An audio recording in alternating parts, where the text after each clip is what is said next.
one that, according to the court, the FISA court, ran 278,000 unwarranted, probably illegal queries on Americans, right? That was your institution, correct? With respect to the compliance incidents, yes, some of the other things you cited, we can take them one by one. They are not. Compliance, you would characterize the unlawful querying 278,000 times of American citizens as compliance issues? Who's been fired for it? We have in the case of the unintentional instance where something similar happened, we have fired people in the past. Wait, I'm sorry. What does that word salad mean? The unintentional instance where what does that mean? Who's been fired for the 278,000 times that you improperly or illegally queried the database for American citizens? Anybody? When we find intentional incidents. Well, you're saying that the 278,000 queries were unintentional? I believe that's correct. Wow, 278,000 times American citizens' information was queried by your agency unintentionally? That's your testimony? I would want to go back and check that, Senator. But well, that's what you just told me. My understanding is that the vast majority of wait, that's different. You just said it was. You just said it was unintentional. Now it's the vast majority. Which is it? If secrecy is the price of safety, how many rights have already been sold? The Foreign Intelligence Surveillance Act Court was created to oversee wiretaps and intelligence gathering on foreign agents. But by the time the public learned its name, it was already being used to monitor American citizens, journalists, political operatives, even campaign aides, all under the shield of national security. Secret warrants were signed behind closed doors based on information later found to be incomplete or misleading. The system that was supposed to act as a check became a rubber stamp, approving more than 99% of government requests. Whistleblowers called it a silent expansion of state power, surveillance without oversight, and authority without restraint. The few who questioned it were branded as threats themselves. They said it was about defense, but it looked a lot more like control. Because the danger of unchecked power isn't that it spies on enemies. It's that it forgets who the enemy really is. Does the CIA listen through our phones and laptop cameras? Yes. I hate to say it. There was a dramatic leak in 2017 that the CIA came to call the Vault 7 disclosures. Gigabytes worth of documents leaked by a CIA technology engineer. What he told us was that the CIA can intercept anything from anyone, number one. Number two, they can remotely take control of your car through the car's embedded computer. To do what? To make you drive off a bridge, into a tree, to make you kill yourself and make it look like an accident. They can take over your smart television and turn the speaker into a microphone so that they can listen to what's being said in the room even when the TV is turned off. God knows what else that they can do that hasn't been leaked. Good evening. Welcome to Washington. I'm Brett Baer. Breaking tonight, new allegations that the FBI overstepped its authority in conducting investigations against American citizens. And not just a few times. We're talking in the hundreds of thousands of times. Correspondent David Spunt is at the Justice Department tonight with the breaking details. Good evening, David. Brett, good evening. This story is quite something. This court document released just a few hours ago found that the FBI misused a popular digital surveillance tool on everyday Americans more than 278,000 times in 2020 going into 2021. We're specifically talking about Section 702 of the Foreign Intelligence Surveillance Act, also known as FISA. It gives the FBI and other agencies the ability to digitally surveil without a court order or a warrant. We now know the FBI used the tool on people connected to the civil unrest following the death of George Floyd on the streets of the United States, those involved in the January 6th Capitol attack, even political donors. According to the court, a redacted name or names, quote, conducted a batch query for over 19,000 donors to a congressional campaign. The analyst who ran the query advised that the campaign was a target of foreign influence, but the National Security Division determined that only 8 identifiers used in the query had sufficient sufficient ties to foreign influence activities to comply with the querying standard. The judge wrote that the problems were persistent and widespread, and, quote, it may become necessary to consider other responses, such as substantially limiting the number of FBI personnel with access to unminimized Section 702 information. Okay, don't mind me. I just got off work. It was a hard day. Okay. First of all, I would just like to ask this question. Are you one of them? Because it seems like you know about it, and then this is how you would justify doing it. Yes, gang stalking is real, but they only target the following people. Suspected terrorists, suspected pedophiles. Yeah, fucking right. Sorry. Suspected future mass shooter. No. People who publicly show some kind of mental instability. They also get you on DRUGS in order to, like, thwart you from speaking out. Because you also did say people who are a threat to the government, right? So this is probably what they're telling the GSers, right? In order for them to feel justified in following people around and making them trying to make them feel crazy. Joke's on you. I already know I'm crazy. So I actually had the FBI counterterrorism unit come out and speak to me about me being a suspected domestic terrorist. All I've done is speak out about our history, things that I've read into classified files through the Freedom of Information Act.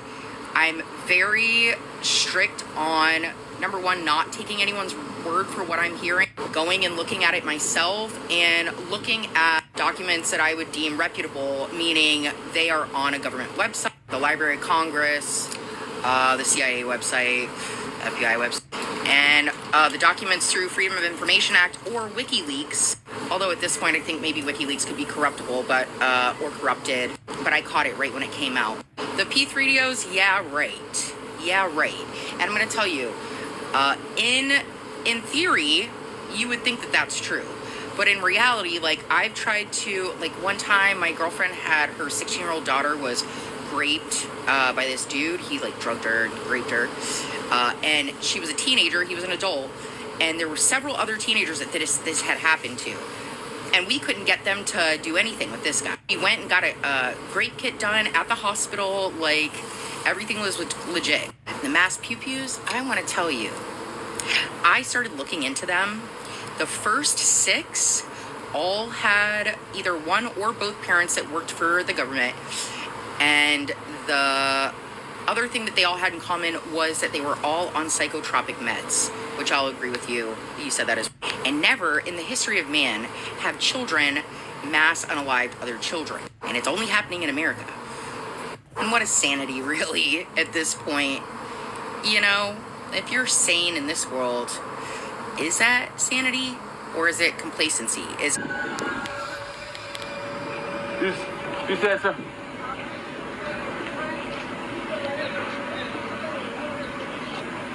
They told you to give me them? They sent you to give them to me? Why you just out the blue asking people? When hey, look, that's what they do. He walked up talking about cigarettes. Look, now he wanna run. He walked up, he ain't had no problem getting on the train at first. But as soon as I get off this bitch, he talking about, you want a cigarette? Like, how you, come on, gang, what are you just offering people cigarettes? Like, y'all, and then look, what I was talking about earlier. Community policing is a program that was introduced under the Clinton administration. It was authorized and funded under the Violent Crime Act of 1994. Community policing is a theory that individual rights have broke down the moral fiber of society. It's a hodgepodge of every ideology and every religion on the planet, pretty much. There's a piece of everything in there. They're trying to make it a fair and a just world for everyone, but for no one in particular. And basically what the law does at the national and international level is protect global trading rights over national and local businesses. And at the local level, communitarian law balances the rights of the individuals against the rights of the community at large. The new police are targeting average people. First, they're targeted in the meetings by the local stakeholders that'll come. They'll invite the citizens to come in and identify the problems in the neighborhood or how they're going to build a better community. It's all tied into rebuilding community. It's the same MO in Iraq as it is in the United States. A small group of paid facilitators, professional advisors come to the community and they start holding what they call either stakeholder meetings or visionings, and they want to talk about the future, and they want everyone at the meetings to help them identify the values that they'd like to maintain in the community and what the standards are in the community. And in these meetings, they also ask people to identify problems in the neighborhood. And so this is your opportunity, if you're that kind of a person, to go in and talk about that neighbor down the street that is always working on his car, or he's got a loud motorcycle that his friends are always coming over at 2 o'clock in the morning. I've heard a lot of different petty little neighborhood complaints come up in these meetings, and then they go from that point to maybe they need to investigate this person, investigate their friends a little bit more. I kind of narrowed it down to you're either an asset or you're a problem. And then if you're identified as an asset, then they'll have your specific skills and abilities. They have interviews that were designed by Jody Kurtzman and John McKnight at Northwestern University, Evanston, Illinois. It's an 11-page interview of questions, very in-depth questions, whether you know how to bathe a 6-month-old baby, if you can take care of elderly people, can you cook, can you sew, can you clean, can you vacuum, can you wash windows. It's very detailed. It also has your fraternal and political affiliations, your personal information, your home address, your age, any dreams or desires you might have about starting a business. It's very detailed. That is part of the database. They've got numerous ways of gathering the data. It's been a top priority since, the 92 Declaration at Rio came out. You'll have absolutely no private feelings, no private thoughts, no private hopes, no private dreams. The types of information that they want, it just gets more invasive with every program that I see. For my people, that people try to make you seem like you're crazy. Yes, you're not crazy, and yes, you probably was being gangstalked. I'm gonna tell you why. As a chosen one, bro, people become overly obsessed with you. They know you real, and real scares people, dog. In this fake ass world we live in, real people scare people, dog. When you a real motherfucker, they can't stand you, bro, and they would do anything to tear that real person down.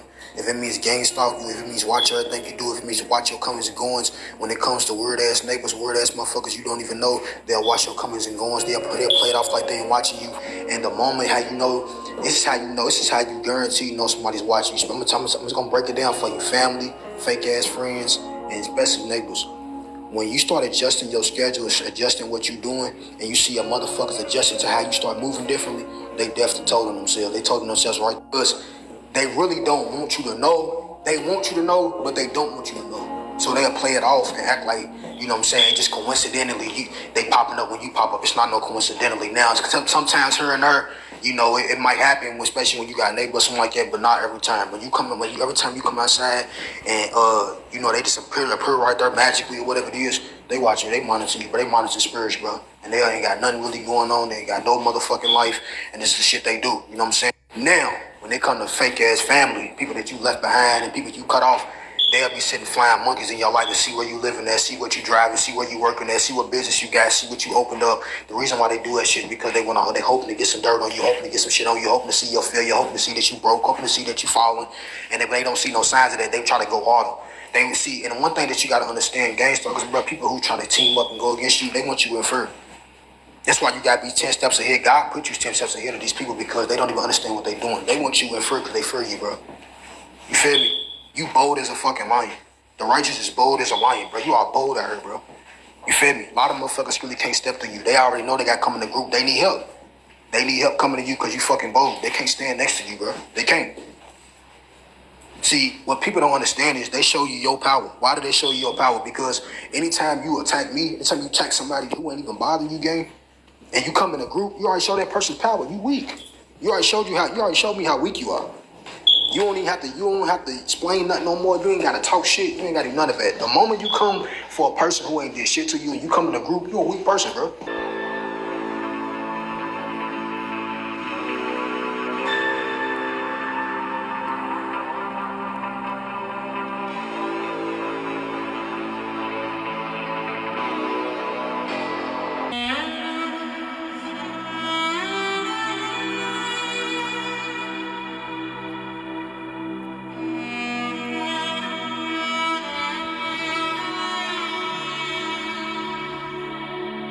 A lot of y'all do not know what it feels like to be gang stalked. So I'm gonna tell you what happens to me on a daily basis as a black woman who lives by herself and has no family, no friends, or anything around me. So these people from whatever organization this is, I think it's the CIA, they use intimidation tactics, scare tactics, ways to put fear in my heart, as a way to shut me up and get me to crawl up and potentially, because that's really what they want me to do. They even sent people in my family to make me think certain things, put certain thoughts in my head so that I can feel certain feelings, or take things away from me like items so that I can think I'm going crazy. So I am followed everywhere I go. People often try to get very, very close to me as a way to try to get me to react and like possibly scream at them. When I make appointments certain places, people often like come and try to act out certain scenarios to make me feel like I have to wait a long time. It's more, but this video not even long. There's a secret program that doesn't send you a letter, an email, or any kind of notice. It just makes your life fall apart silently. They won't tell you directly, but things like your phone starts acting funny, relationships that were pretty much solid begin to fall apart without provocation, cause, or any other reason. And most importantly, every job you get ends in some sort of sabotage. So it's not paranoia if it is protocol. You've never committed a crime, but you're always somehow being watched. They call it surveillance, but to you, it is clear and unadulterated harassment. If you've experienced this, and I know most of you have, and you feel like you want to talk about it, drop it in the comments. So today on my little series of gang stalking, I want to talk about how that can be so incorporated, right?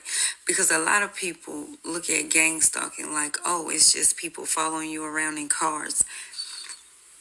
Like, that is like, that's the beginning stages, right? So like, that's the harassment part to kind of make you feel like you're going crazy.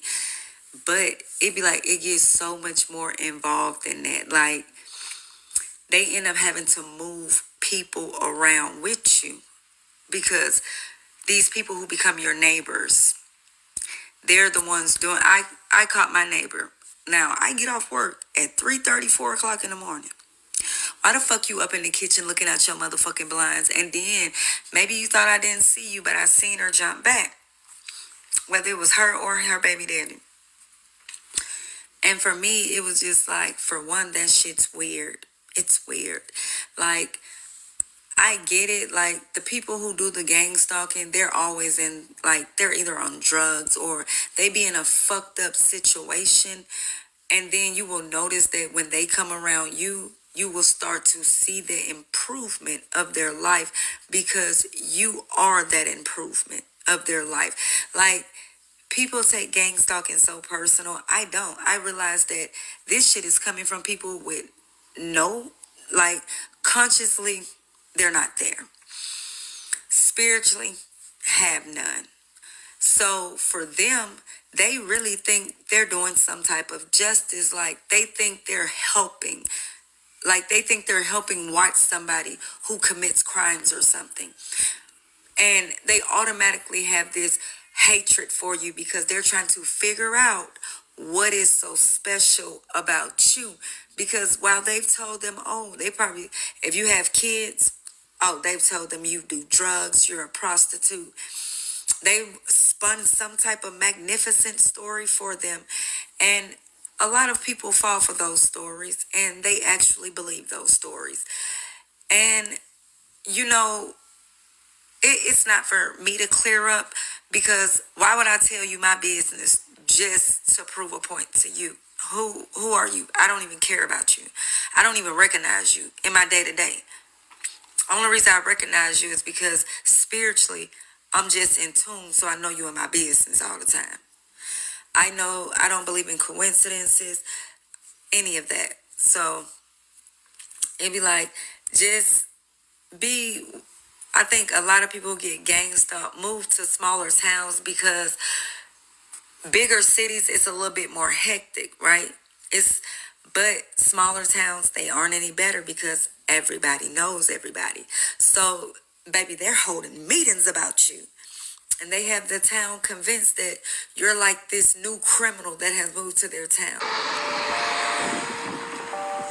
I don't know who needs to hear this one, but this for my chosens. All I gotta do is say this. I believe you. I believe you when you say you've been gang stalked or you're being gang stalked. I believe you. I do. You know why? Because you're speaking out and saying a lot of things that they want you to shut up on. They want you to shut up. And I believe you. When you get in your car and you go wherever your destination is and you feel like people are following you, matter of fact, you know people are following you. I believe you. I really believe you. You know, a lot of us are individuals. We don't have no group that we're a part of. We're not part of no secret societies. We're not looking to be accepted by anybody. We just connected to the divine and we stay to ourselves. Not that we dislike people, but we like to be around our own kind, meaning our own frequency, our own mind. We like to be in that realm. Scientology has a written rule, and it's terrifying. It's called fair game. L. Ron Hubbard wrote it in the 1960s, and it says, anyone labeled an enemy of the church, a suppressive person, may be deprived of property or injured by any means, lied to, tricked, sued, or destroyed. Let that sink in. If you leave the church and speak out, you're not just cut off. You're a target. Former members say they've been followed, harassed, and surveilled. Journalists say their homes were staked out. Some critics even had their pets poisoned or family members harassed. The church later claimed the policy was canceled, but they never said they stopped doing it. Because fair game isn't just a rule, it's a warning. Speak up, and they'll do everything they can to make you regret it. 5. Sabotaging the target's reputation. Sabotaging the target's reputation and all that goes with it, such as ability to earn a living, business and personal relationships, is a very special operations category. Newer community-based agents will not be assigned to, quote, unquote, engineer the method, but will assist in passing, quote, rumors, unquote, which are the main means of destroying a target's public image.